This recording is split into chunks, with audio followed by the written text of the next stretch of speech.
think women make better leaders? Absolutely.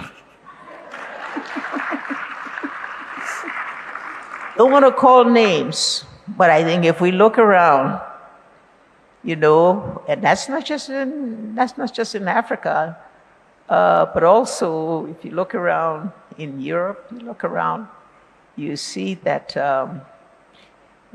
because women rule a little bit differently. First of all, women have equality in every way, in knowledge, in education, whatnot. But women bring in a bit of empathy, you know, a bit of compassion, a bit of trying to mediate rather than to make war.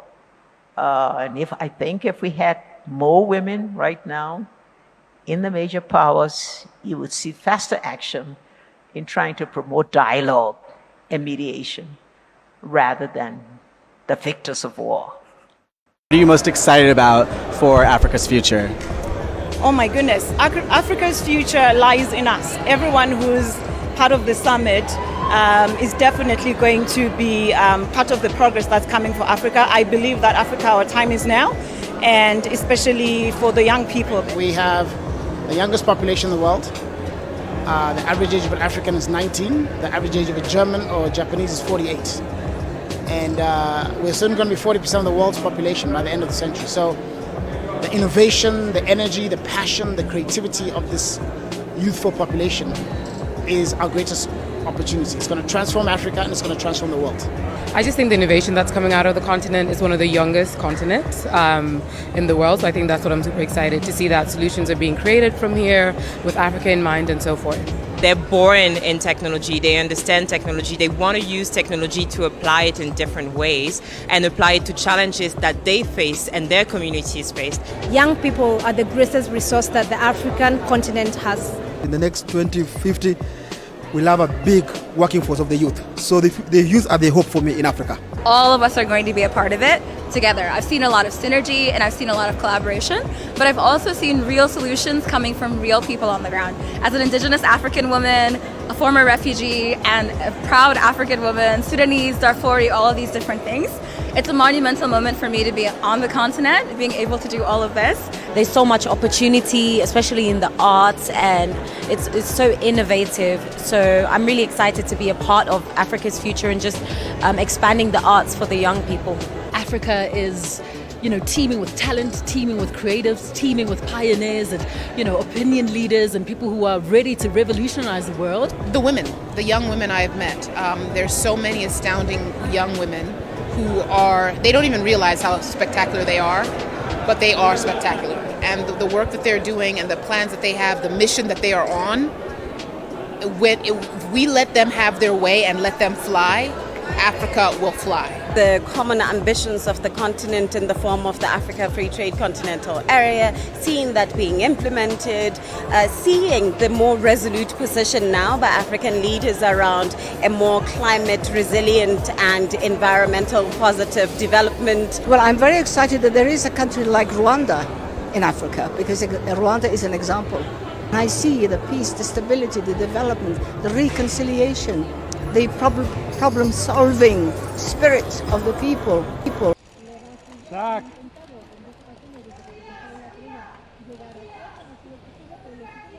A ver, señora Guevara, me imagino que usted ya ha tenido conocimiento a través de sus letrados de lo que implica este escrito.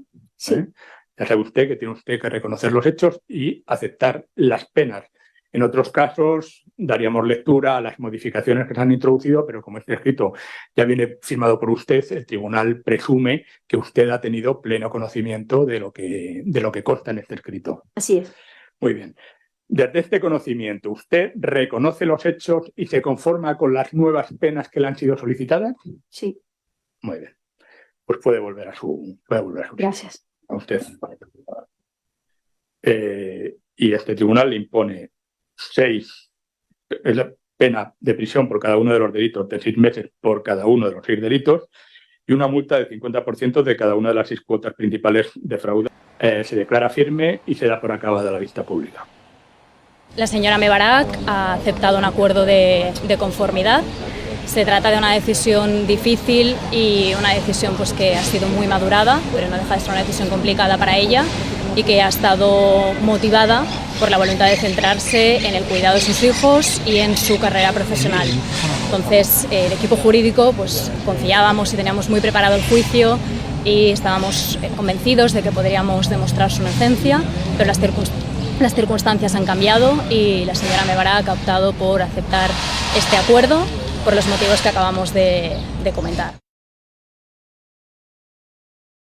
My favorite book of 2023 was Guest by Emma Cline. I think it was my favorite book because it was definitely an anxious girl book, and I'm an anxious girl. I love a book that gets a little weird, so my favorite of the year would have to be Big Swiss. My favorite book of 2023 was The Wager by David Grann. I am reading right now Burn of Wood by Eleanor Catton, and it's definitely already one of my favorite books of the year. And if you've read it, just last night I got to the part where that thing happens, and that's crazy, and I can't wait to get back to reading it more. Family Lore by Elizabeth Acevedo. I ran the Jerusalem Bureau for Time Magazine for 4 years and thought it's impossible to make the occupation, the administrative occupation of the West Bank interesting. It's meant to be bland and boring. And this guy wrote a book. It's called A Day in the Life of Abed Salama, Nathan Thrall. It's fascinating. My favorite book of the year was Biography of X by Catherine Lacey. I have a hard time choosing favorites, but if I had to pick just one, I would say my favorite book of the year was Lauren Groff's The Vaster Wilds. One of my favorite books this year was The Postcard by Anne Berest, which I could not put down from start to finish. My favorite book of 2023 has to be R.F. Kuang's Yellowface. YN by Esther E. To Free the Captives by Tracy K. Smith. My favorite book of the year is The Rachel Incident by Caroline O'Donoghue. My favorite book of the year is The Heaven and Earth Grocery Store. My favorite book of the year is Tom Lake by Ann Patchett, who's one of my favorite authors.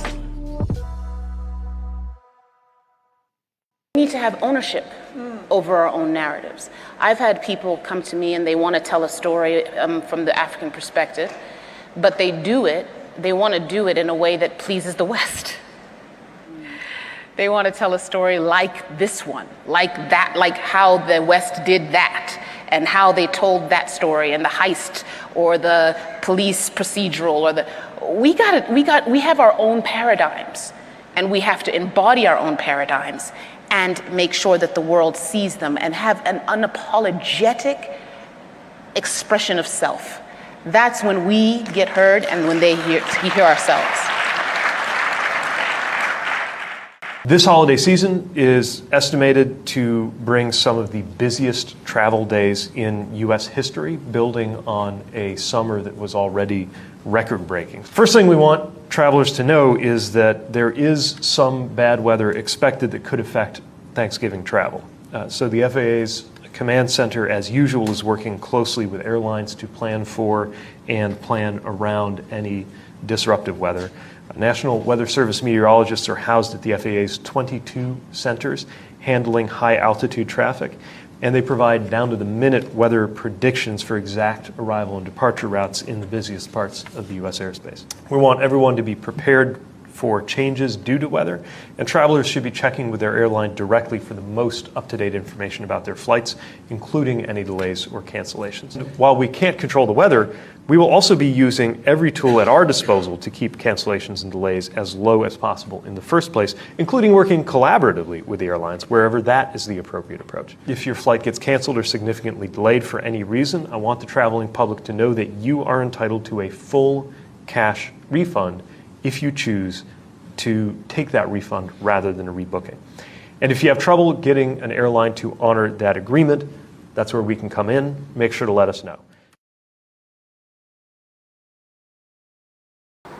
This year has filled me with even more hope for the African woman and the impact her power will have on the continent and its future. And it has further fueled my ambition to advocate. I have to show up for them. And for the countless other women who hold solutions in their hands but are unable to reach their full potential. As we say in my native tongue, Shona, Panebasa, there is work to be done. This award stands as a reminder as all that I must keep doing and to make sure more voices are amplified, more barriers are broken.